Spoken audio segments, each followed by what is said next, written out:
o Salmo 139.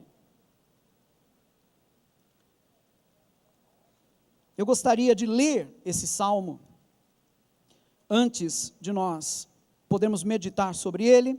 Se você trouxe sua Bíblia, você pode me acompanhar através dela. Se não, todos os versículos do salmo vão passar aqui no telão também. Você pode acompanhar à medida que eu vou fazendo a leitura.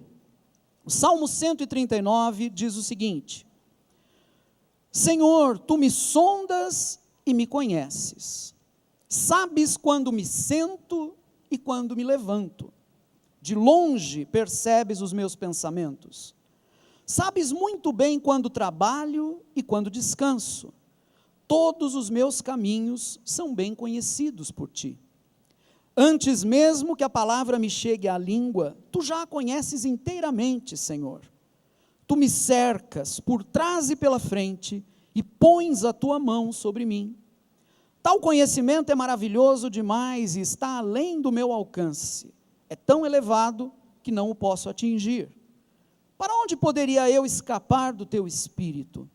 Para onde poderia fugir da tua presença? Se eu subir aos céus, lá estás. Se eu fizer a minha cama na sepultura, também lá estás. Se eu subir com as asas da alvorada e morar na extremidade do mar, mesmo ali a tua mão direita me guiará e me susterá. Mesmo que eu diga que as trevas me encobrirão e que a luz se tornará noite ao meu redor, verei que nem as trevas são escuras para ti. A noite brilhará como o dia, pois para ti as trevas são luz.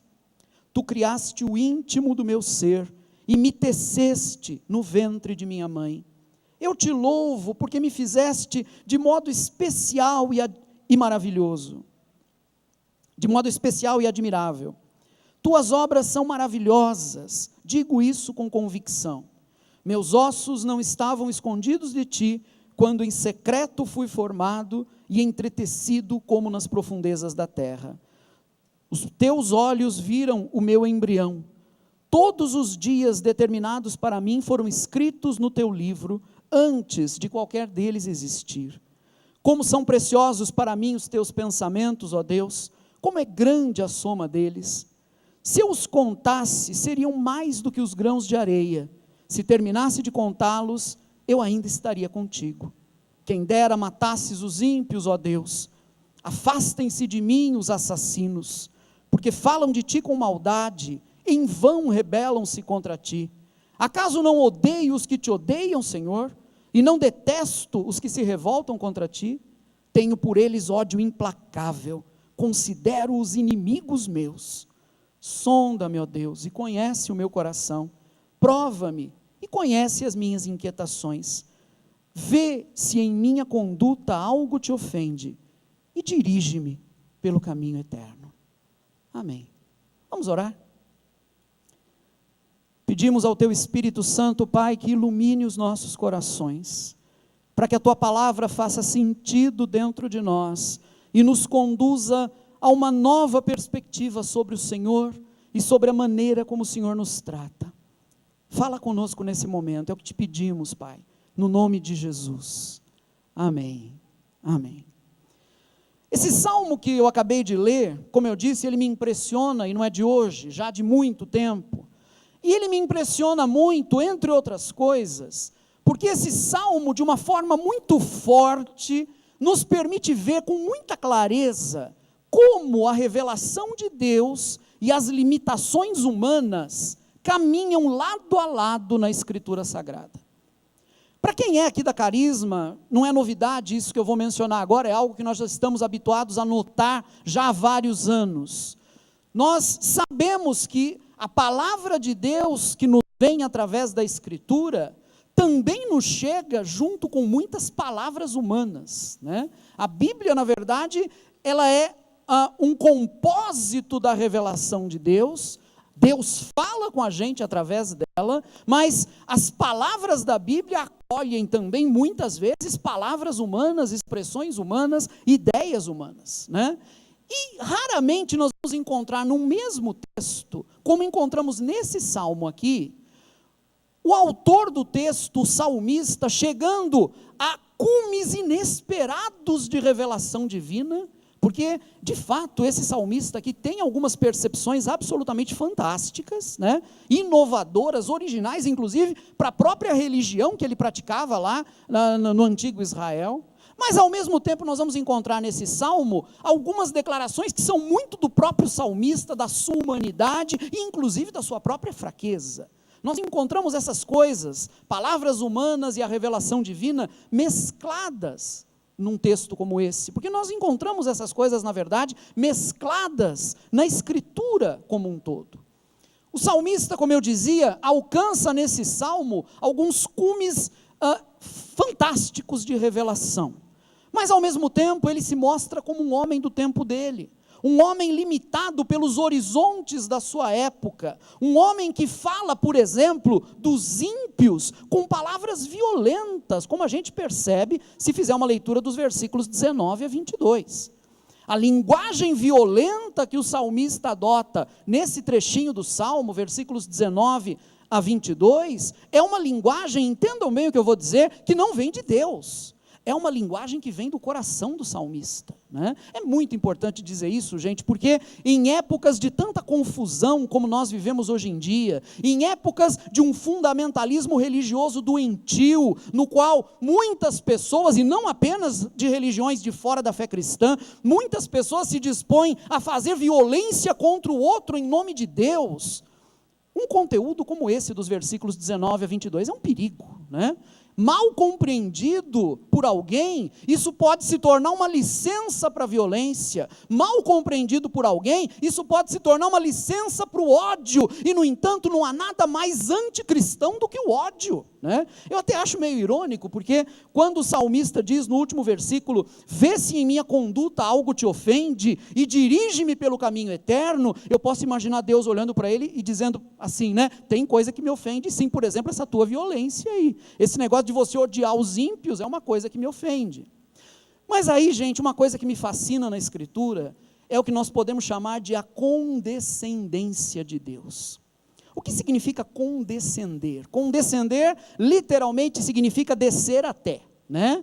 Por exemplo, quando uma criança vem falar com a gente aos 2, 3 anos de idade, com aquela linguagem toda balbuciante, não é? Querendo mostrar uma coisa que fez para a gente, né? Está lá querendo mostrar o carrinho que montou com papel, por exemplo. O pai que de repente é engenheiro mecânico e sabe fazer um carro perfeito, não é? Ele condescende até o filho, né? Ele desce ao nível da criança, ele conversa com a criança no nível dela, porque esse pai sabe que aquela linguagem imperfeita, aquela linguagem balbuciante da criança é a única linguagem que ela tem no momento e é a única linguagem que ela entende no momento também.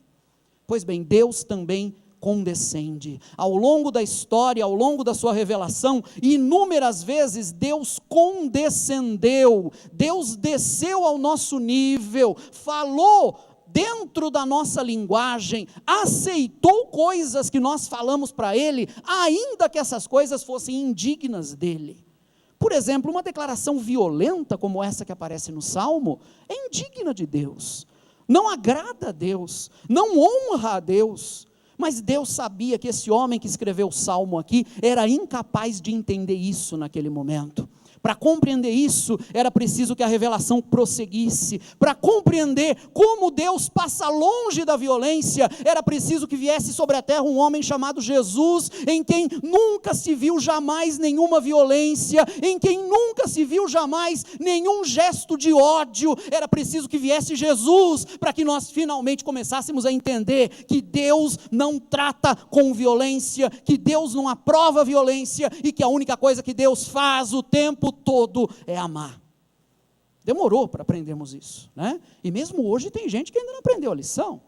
Mesmo hoje tem gente que vai considerar um texto básico da Bíblia esse chamado à violência, e não aqueles verdadeiros textos que são palavra de Deus e que nos encorajam ao amor, ao perdão e à generosidade. Eu aprendi que palavra de Deus na Bíblia é tudo aquilo que nos lembra Jesus Cristo. Se você está em dúvida, o Rui disse que tem palavras humanas na Bíblia, como é que eu vou saber o que é revelação de Deus e o que é palavra humana? É muito simples. Palavra de Deus sempre é aquela que nos lembra Jesus Cristo. Se você conseguir ler os versículos 19 a 22 aqui, né, esses versículos violentos que eu mencionei, e se você conseguir enxergar Jesus neles, eu te dou um prêmio, porque eu não consigo, né? Jesus não está presente, ele não é lembrado através dessa linguagem violenta, porque isso não é palavra de Deus, isso veio do coração do salmista, isso testemunha da humanidade dele, isso testemunha das limitações próprias daquele homem no contexto em que ele vivia. Mas isso não quer dizer que esse salmo não esteja cheio de revelação para nós, porque ele está. O salmista, mesmo na sua fraqueza e na sua imperfeição, enxergou algumas coisas fantásticas sobre Deus, e é sobre isso que eu quero falar. Eu mencionei até agora essa questão dos versículos violentos, porque eu não podia permitir que vocês voltassem para casa com essa leitura nos ouvidos, sem ter uma noção do que significavam essas palavras violentas. Mas explicado isso, eu quero me concentrar com vocês agora nessa intuição fantástica, gigantesca, altíssima, que esse salmista teve acerca de Deus. E o meu desejo e a minha oração é que essa intuição que o salmista teve, que iluminou a vida dele, nos ilumine também, e nos ajude a conhecer um pouquinho melhor o Deus a quem nós amamos. Primeira coisa que eu quero destacar para vocês com base nesse salmo, é que ele nos fala aqui de Deus como uma presença absoluta. Deus aparece no Salmo 139 como uma presença absoluta. É sobretudo nos versículos 7 a 12 que nós vamos encontrar essa referência. Eu vou reler esses versículos. Para onde poderia eu escapar do teu espírito? Escreve o salmista. Para onde poderia fugir da tua presença? Se eu subir aos céus, lá estás. Se eu fizer a minha cama na sepultura, também lá estás. Se eu subir com as asas da alvorada e morar na extremidade do mar, mesmo ali a tua mão direita me guiará e me susterá. Mesmo que eu diga que as trevas me encobrirão e que a luz se tornará noite ao meu redor, verei que nem as trevas são escuras para ti. A noite brilhará como o dia, pois para ti as trevas são luz. Percebam que aqui o salmista dá vazão a uma descoberta impressionante que ele fez. Que descoberta é essa? Deus está em toda parte. Deus está em toda parte. Ele não habita os céus distantes, nem se esconde em algum santuário. Ao contrário, Deus é uma presença absoluta que permeia tudo o que existe. Entendem isso? Permeia, né? Permeia quer dizer atravessa, penetra, traspassa, entremeia. Deus está presente em tudo aquilo que existe. Deus é uma presença que atravessa todas as coisas, que se encontra tanto fora quanto dentro de todas as coisas. Quando eu dou o curso de novos membros aqui na comunidade, eu gosto de usar uma ilustração para ensinar esse ponto. Para nós entendermos o que é permear, pensem comigo no seguinte: certamente na casa de vocês tem um pano de chão, certo ou errado? Já viram um pano de chão na casa de vocês? Já viram? Sabem o pano de chão quando ele é acabado de usar? E depois de usar você coloca ele em cima do tanque e ele fica seco, né? Sabe como é que o pano fica, né? Geralmente fica duro, não fica? O pano de chão sujo, seco, fica duro. Se você pegar o pano e colocar assim, é capaz de ele ficar em pé, né?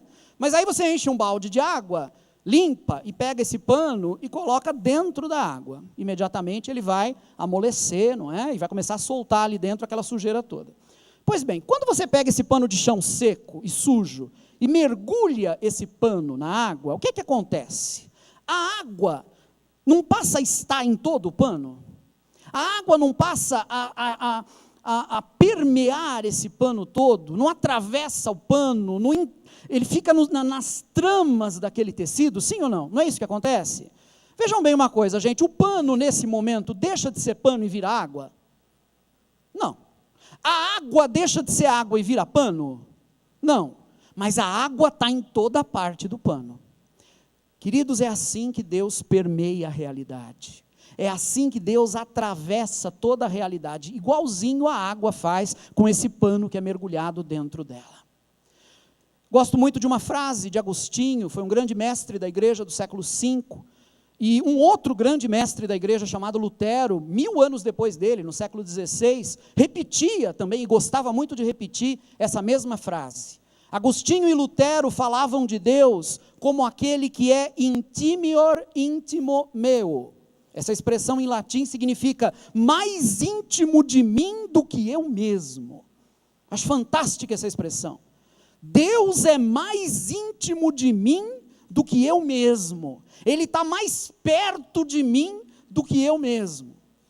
Para esses cristãos do passado, Deus estava, e eles falavam isso inclusive, usavam essa ilustração, Deus estava inteiramente presente num grãozinho de areia, ao mesmo tempo em que envolvia todo o universo. Conseguem imaginar isso? Deus está presente, integralmente presente, num grãozinho de areia, mas ao mesmo tempo Deus é aquele que envolve o universo todo. Eu creio, queridos, ser fundamental compreender isso na nossa época.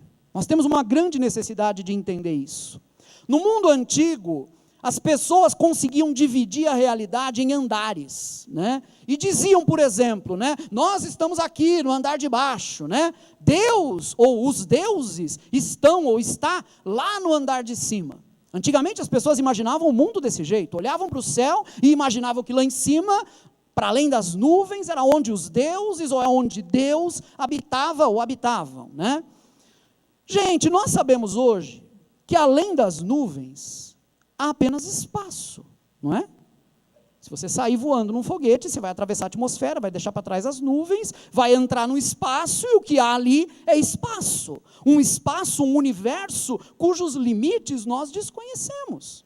Não adianta mais procurar Deus lá em cima, porque Deus não está em lugar nenhum lá em cima, né? Dizem que em 1961 um astronauta soviético chegou no espaço, e lá do espaço ele teria dito essa frase, né?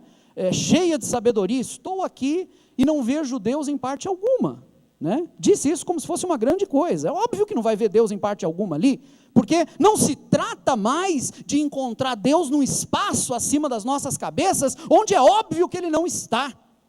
Agora, se Ele não está lá, Ele está onde? É interessante isso, gente, porque a modernidade, né, os últimos séculos, que nós chamamos de época moderna, a modernidade descobriu a imensidão do universo, mas ficou com dúvidas por causa disso. Descobrimos que o universo é imenso, mas agora nós não sabemos onde Deus está. Isso gera dúvidas dentro de nós. A resposta à pergunta, onde está Deus, é simples.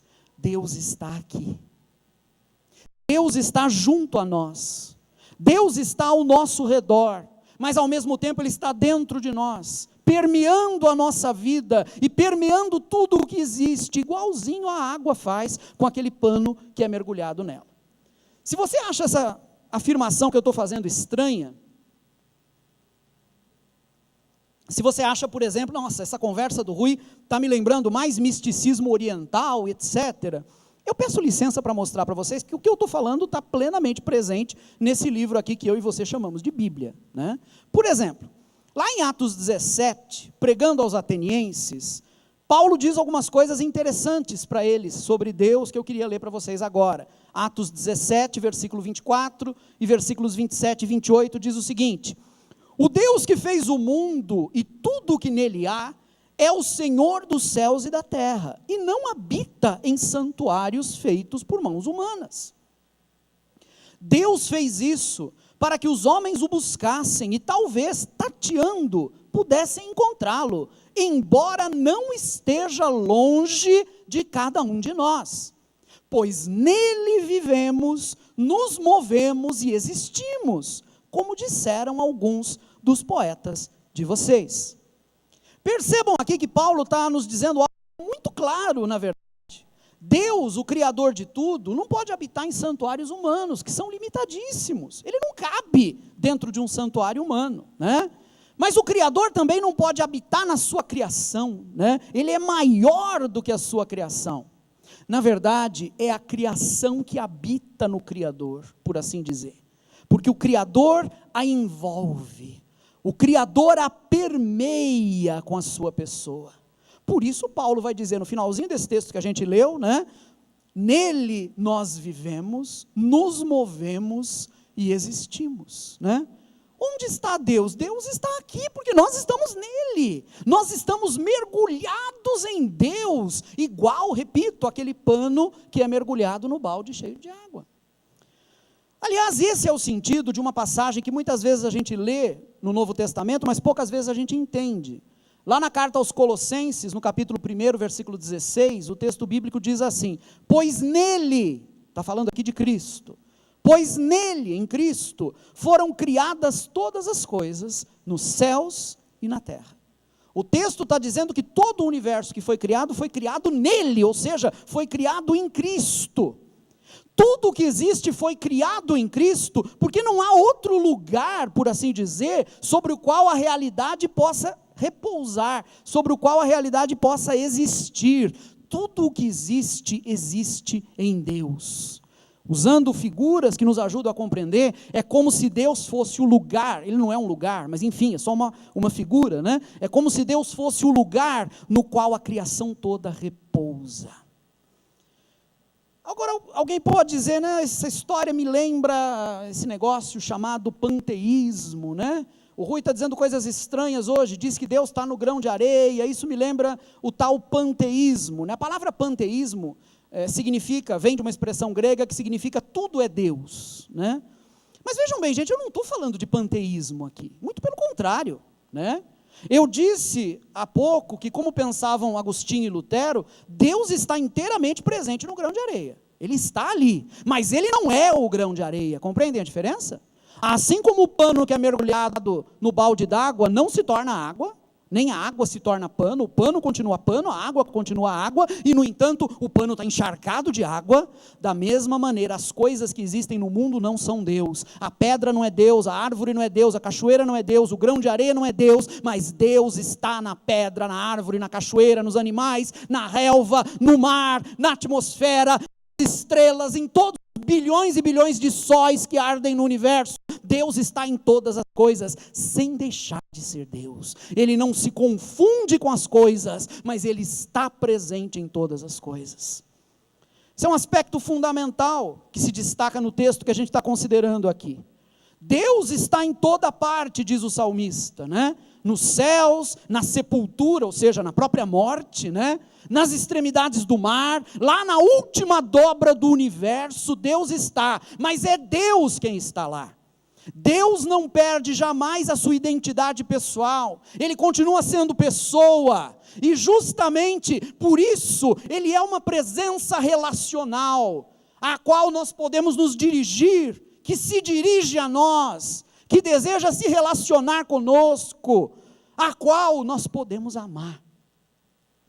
Não se trata de panteísmo, portanto, mas de entendermos que na sua realidade divina, Deus se encontra em toda parte, e ao mesmo tempo perto de cada coisa, dentro e fora de tudo, perto de cada um de nós, mais perto de mim do que eu mesmo.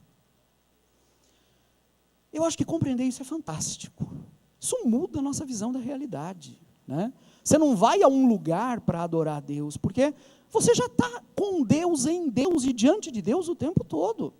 O valor do culto continua sendo fantástico, inclusive numa dimensão muito pedagógica que ele tem, e muito encorajadora também, mas ninguém vai imaginar que Deus mora aqui, nesse prédio, né? Nem em qualquer outro prédio do mundo, né?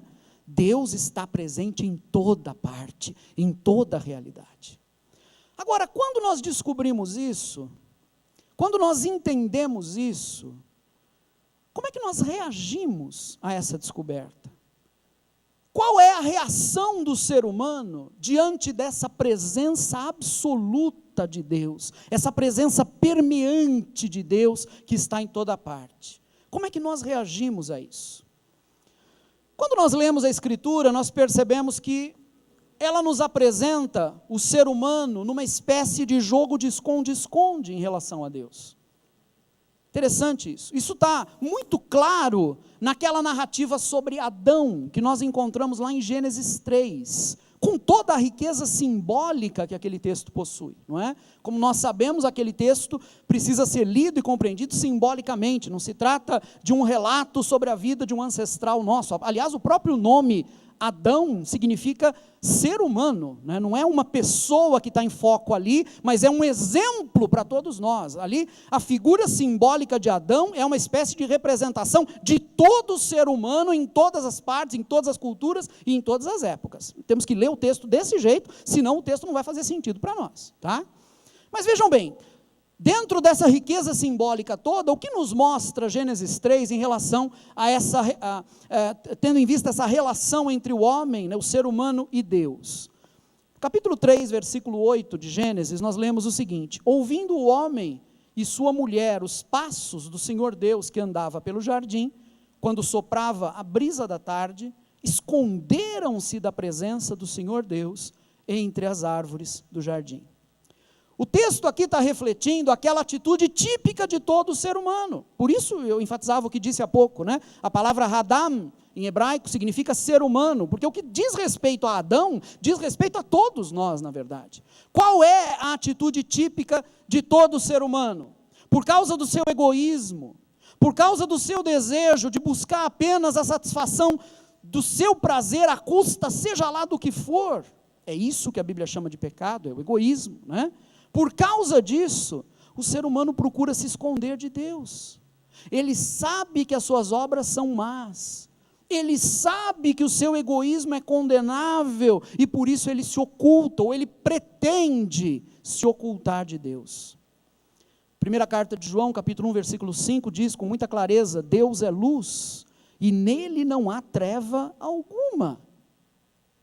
E não na mesma carta, mas no Evangelho de João, né, no capítulo 3, versículo 20, a gente lê: quem pratica o mal odeia a luz e não se aproxima da luz, temendo que as suas obras sejam manifestas. No entanto, gente, mesmo vendo isso e tendo consciência de que essa é a nossa atitude, porque nós mesmos muitas e muitas vezes reproduzimos essa atitude de tentar fugir de Deus. No entanto, que loucura essa de tentar se esconder de Deus? Que coisa mais idiota, que coisa mais absurda, que coisa mais impossível. É isso que o salmista vai nos mostrar nos versículos 11 e 12. Ele escreve: mesmo que eu diga que as trevas me encobrirão, e que a luz se tornará noite ao meu redor, verei que nem as trevas são escuras para ti. A noite brilhará como o dia, pois para ti as trevas são luz.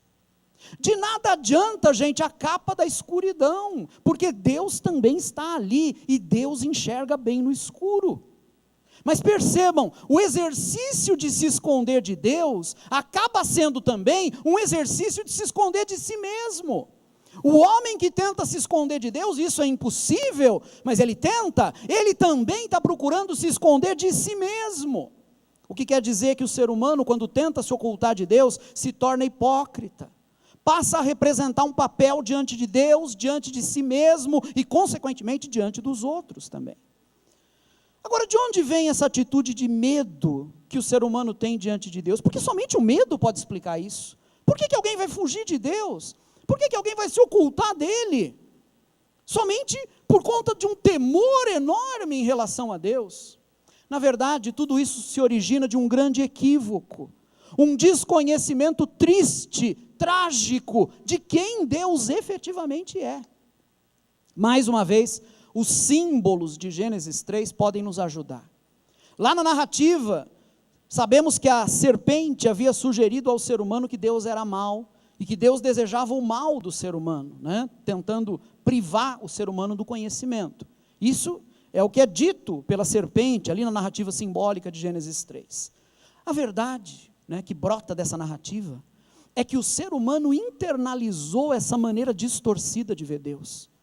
O ser humano cresce encarando Deus como dominador, como opressor, como aquele cuja presença nos atormenta com culpa, nos escraviza, nos humilha, nos expõe. Diante de tal imagem de Deus, vamos ser francos aqui, a única alternativa lógica parece ser a fuga. É ou não é verdade? Para quem tem essa visão de Deus, para quem compreende Deus como um par de olhos enormes do tamanho do universo, que estão vigiando a gente o tempo todo, que estão nos rastreando o tempo todo, a única atitude natural é fugir de medo, é tentar se esconder. Eu diria que nós precisamos de cura na nossa maneira de compreender a presença de Deus. Muitos de nós não compreendemos a riqueza que a presença de Deus representa, simplesmente porque nós precisamos ser curados da imagem de Deus que nós carregamos. Para algumas pessoas, o fato de eu dizer, Deus está em toda parte, dentro de você, fora de você, vai ser apavorante, porque essas pessoas vão dizer, meu Deus, Ele não me deixa em paz em nenhum momento, eu não tenho nenhum momento sozinho. Na verdade não é isso, como a gente vai ver a seguir. Mas enquanto você tiver a sua mente dominada por essa maneira distorcida de ver Deus, enquanto você acreditar, usando mais uma vez o relato simbólico de Gênesis, enquanto você acreditar nas mentiras da serpente sobre Deus, você não vai poder desfrutar do que significa de fato essa presença permeante de Deus, essa presença absoluta de Deus. Nós precisamos entender que a presença de Deus é uma presença libertadora. Quero terminar vendo isso com vocês agora. Gente, vejam bem, a presença de Deus, essa presença que se encontra em tudo, fora de nós a ponto de nos envolver, dentro de nós a ponto de assistir a nossa própria gestação, como diz o salmista, a ponto de nos conhecer pelo avesso, porque é assim que Deus nos conhece pelo avesso. Esse é o sentido da expressão poética dita aqui, né? Ainda a palavra não me chegou à boca e o Senhor já sabe qual é. Ou então daquela outra expressão, todos os meus dias, né, já estão escritos no teu livro. Gente, isso não quer dizer que Deus sabe a palavra que você vai dizer literalmente. Isso não quer dizer que os dias já estão todos escritos na Bíblia e portanto, ou no livro de Deus, e portanto não é possível vivê-los de outro jeito. Não quer dizer isso. É uma forma poética de dizer que Deus nos conhece pelo avesso. Ele nos conhece tão bem que Ele sabe o que nós vamos dizer em cada situação. Ele nos conhece tão bem que Ele sabe como nós vamos reagir em cada situação. Ele nos conhece tão bem que Ele sabe quais serão os caminhos que nós vamos adotar ao longo da nossa vida. O texto está dizendo isso, Ele nos conhece pelo avesso. Mas, pois bem, essa presença, que é uma presença constante, total, absoluta junto a nós e dentro de nós, essa presença não é uma presença invasiva, não é uma presença arrogante, opressora. Prova disso é que mesmo estando conosco o tempo todo, mesmo assistindo aos nossos desvios e às nossas quedas, essa presença não nos rejeita, essa presença não se afasta de nós, ela não nos abandona. A presença de Deus é uma presença humilde, que mesmo estando sempre com a gente, ainda pede licença para entrar de forma efetiva na nossa vida, através da fé, e jamais força qualquer porta na nossa vida. A presença de Deus não é uma presença opressora, é uma presença libertadora. O salmista percebeu isso e expressou a sua descoberta empolgante na forma de um convite que ele faz a Deus, né? Antes, lá no começo do salmo, ele dizia, no versículo 7, por exemplo, para onde poderia fugir da tua presença? Agora, lá no finalzinho, versículos 23 e 24, ele faz outra coisa, ele faz um convite a Deus. Sonda-me, ó Deus, escreve o salmista, e conhece o meu coração, prova-me e conhece as minhas inquietações, vê se em minha conduta algo te ofende, e dirige-me pelo caminho eterno. Gente, Deus já conhecia o salmista, por fora e por dentro, do avesso, que nem eu falei, né? Mas agora o que o salmista pede, não é simplesmente a presença absoluta de Deus, essa presença, né, que já é real para todo ser humano. O que o salmista pede é que Deus transforme essa presença na vida dele em ação efetiva. O que o salmista faz é dar permissão a Deus para sondá-lo, para avaliar os seus movimentos interiores, para sondar suas dúvidas, suas perplexidades. Finalmente, o que ele pede a Deus é que Deus o guie. É como se o salmista estivesse dizendo, eu quero andar pelo caminho eterno, Deus. Não quero mais andar pelas sendas inseguras que eu mesmo abro. Me ajuda nisso, me guia. Antes, o salmista queria fazer a luz ao redor dele virar noite. Lembram disso no Salmo? Era isso que ele queria fazer. Agora, a oração do salmista é: me ilumina, ó Deus. Isso porque ele compreendeu que a presença que nos ilumina é um convite à abertura. A presença de Deus que nos ilumina é um convite à sinceridade, é um convite a vivermos em transparência para com Deus e para conosco mesmo. A única postura lógica diante de Deus, quando a gente sabe que Ele não é aquele ser apavorante de quem nos ensinaram a ter medo, a única postura lógica é a abertura. O que há em mim, Deus já conhece, e mais, não só conhece, mas mesmo conhecendo, continua me amando. Quando eu tomo consciência disso, eu me decido a viver com transparência diante de Deus e diante de mim mesmo. É a esse nível de vivência que eu gostaria de nos convidar a todos nessa noite. Vejam bem, queridos, esse nível de vivência, transparência para com Deus e para conosco mesmo, exige que a gente abra mão daquela atitude tão conveniente, que é a atitude da hipocrisia. Aquela atitude que nos leva a apresentar diante de Deus e diante da gente mesmo, aquilo que nós não somos. Que tolice, gente. Eu sei perfeitamente quem eu sou. Deus também sabe. Então, por que não escolher a transparência? Por que não escolher a sinceridade no meu relacionamento com Ele? Quero chamar a atenção de vocês para algo. Eu estou falando aqui de transparência no nível mais básico. Aquele entre nós e nós mesmos, e entre nós e Deus. Percebam que eu não estou falando aqui ainda de ser transparente com outras pessoas. Não estou falando sobre isso. Porque eu estou convencido de que enquanto nós não aprendermos a ser transparentes conosco mesmos e com Deus, nós não teremos condições de ser transparente com os outros. Não adianta, né? Sem contar que a nossa transparência com os outros, por melhor que seja, com as pessoas que nós mais confiamos e tudo mais, sempre vai ser relativa. A nossa transparência com os outros sempre é relativa. A transparência dos outros com a gente sempre vai ser relativa. Mas a nossa transparência conosco mesmos e a nossa transparência com Deus podem ser absolutas, né? Podemos ir a uma sinceridade quase absoluta. Eu digo quase porque o ser humano é tão complicado, na verdade, é tão complexo, que talvez nem conosco mesmos nós conseguimos ser 100% transparentes, né? Mas dá para ser menos opaco, bem menos opaco, né? É um vidro que ainda distorce um pouquinho, mas dá para ser muito mais transparente do que nós nos habituamos a ser. Estou convencido de que qualquer transparência nos relacionamentos humanos só é possível quando a gente aprende a ser transparente nesse nível mais básico, né? Quando a gente aprende a tirar as máscaras para nós mesmos e para Deus. Esse é um caminho que não se aprende num dia, que não se aprende como resultado de uma pregação. Você não vai sair daqui sabendo fazer isso. Esse é um caminho para ser percorrido ao longo de toda a vida. A gente leva a vida toda de aprendizado para ser transparente conosco mesmos e com Deus. Talvez seja esse, aliás, o caminho eterno ao qual o salmista se refere aqui, né? Guia-me pelo caminho eterno. Talvez seja esse. O caminho do aprendizado da transparência, uma coisa que não vai acontecer de uma só vez, mas que vai ser construída ao longo da nossa vida. Na sua primeira carta, João escreve, no capítulo 1, versículo 7, se porém andarmos na luz, como Ele está na luz, temos comunhão uns com os outros, e o sangue de Jesus, seu Filho, nos purifica de todo pecado. O que é pecado?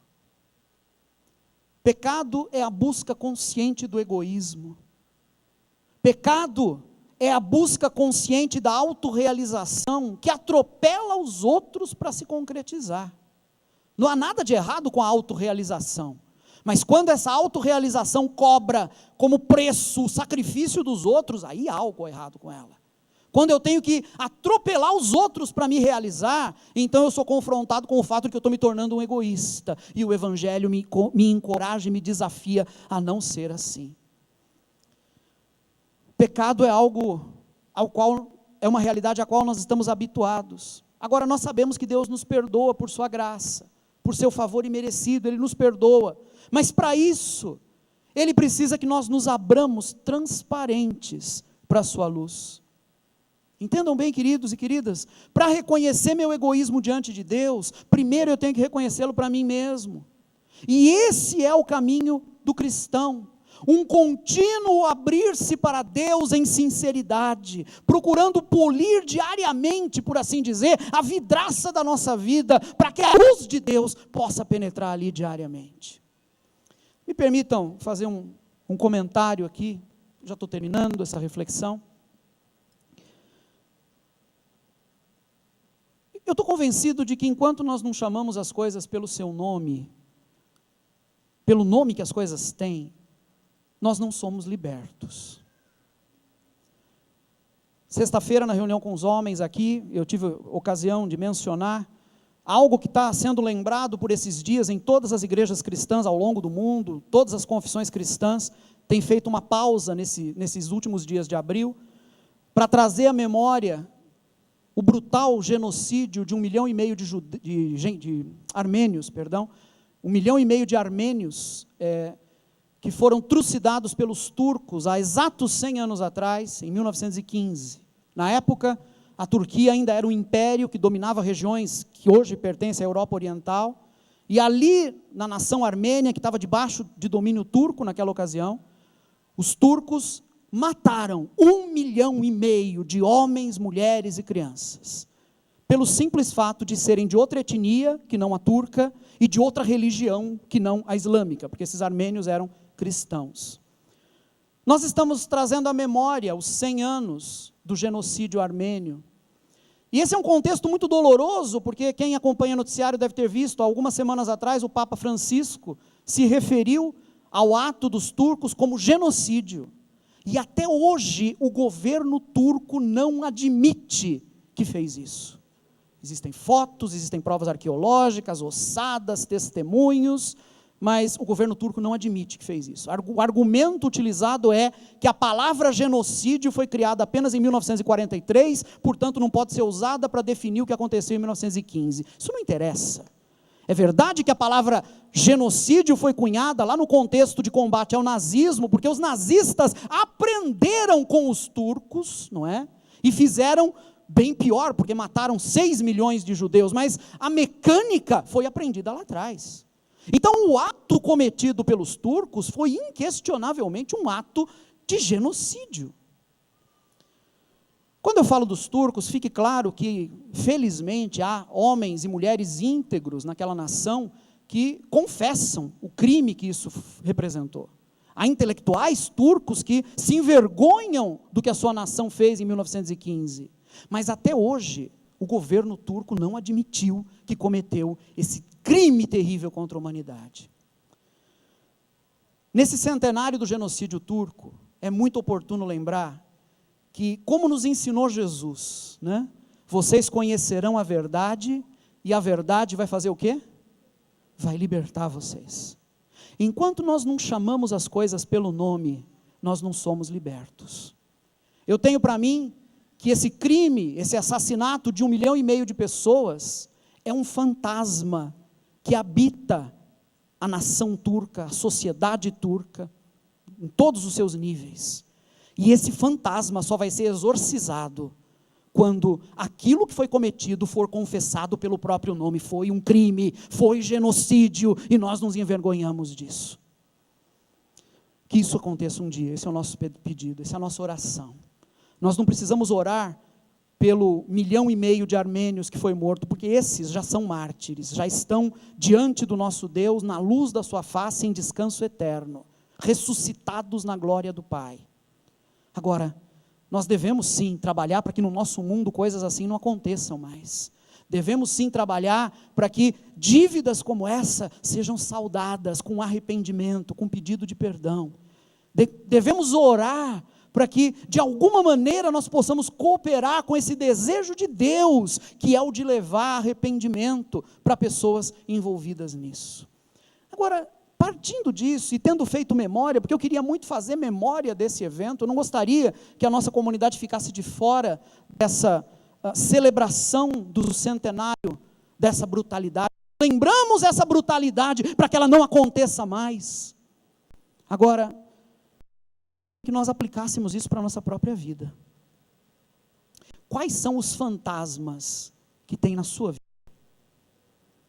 Quais são os recantos sombrios que existem na sua vida? Aqueles recantos que você imagina poder esconder de Deus, invocar as trevas ali para que fiquem escuros e Deus não veja o que existe ali. O caminho da libertação é o caminho da luz. Temos que jogar luz em cima de todos esses recônditos escuros, para que a verdade brote, porque a verdade nos liberta. Então, a palavra de Deus para mim e para você é: se há fantasmas na nossa vida, vamos chamar esses fantasmas pelo nome. Você não precisa dizer isso para ninguém, você não precisa confessar isso para ninguém, isso é uma coisa entre você e Deus, mas é questão de dizer: Deus, aquilo que eu fiz foi isso e foi errado. Deus, o meu egoísmo foi tal e foi errado e foi pecado. Coloque o seu fantasma descoberto diante de Deus, invoque sobre ele a luz de Deus, e você vai ver, feito naqueles filmes de vampiro. Vocês assistem por aí de vez em quando? Filmes de vampiro? Gostava muito de filme de vampiro na minha adolescência, ainda gosto até hoje um pouquinho. Feito nos filmes de vampiro, quando a luz bate em cima do condenado, o condenado se desfaz em poeira. Não é assim nos filmes? Quando a luz da verdade incide sobre os nossos fantasmas se tornam poeira também, diante dos nossos olhos. Vamos ficar em pé? Eu queria que nós pudéssemos conhecer na nossa própria vida a força libertadora do amor de Deus. O amor de Deus, essa luz que, como diz João 1,9, ilumina todos os homens. Uma luz que nos ilumina não para nos envergonhar, mas para nos libertar.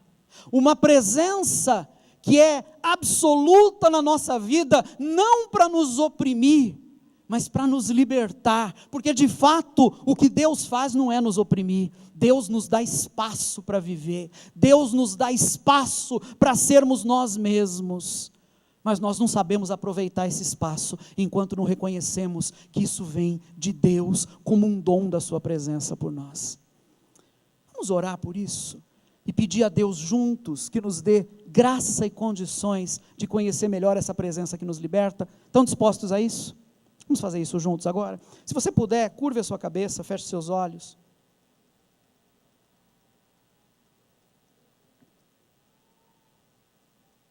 Sonda-nos, ó Deus, e conhece o nosso coração. Prova-nos e conhece as nossas inquietações, as nossas ansiedades. Vê se tem alguma conduta, algo na nossa conduta que te ofende, ó Deus, e dirige-nos pelo caminho eterno. Pai, esse é o nosso pedido, essa é a nossa oração. Agradecidos por sabermos que essa presença bendita do Senhor na nossa vida é total, está presente conosco o tempo todo. É impossível fugir dela, é impossível ficar longe dela, e à medida que nós a conhecemos, nós jamais pensaríamos em fugir dela, porque essa presença nos liberta, essa presença nos dá vida, essa presença nos dá espaço para vivermos, para sermos nós mesmos, para sermos homens e mulheres. Ó Deus, obrigado por essa presença, obrigado por ser o fundamento da nossa existência, sobre quem nós podemos construir a nossa vida. Obrigado por nos permear, por estar em nós e ao nosso redor. Ajuda-nos a ver o Senhor como essa presença acolhedora e carinhosa. E ajuda-nos, Pai, agora, a abrirmos os nossos corações diante do Senhor. Porque o Senhor nos conhece por inteiro, pelo avesso. Mas o nosso desejo é que o Senhor nos ilumine. O nosso desejo e a nossa oração é que o Senhor nos sonde, para que aquilo que há dentro de nós seja agradável ao Senhor e construtivo para nós e para os nossos irmãos, Pai. Que o Senhor nos ajude nessa caminhada de fé, para a glória do Teu nome, Pai, em nome de Jesus. Amém e amém.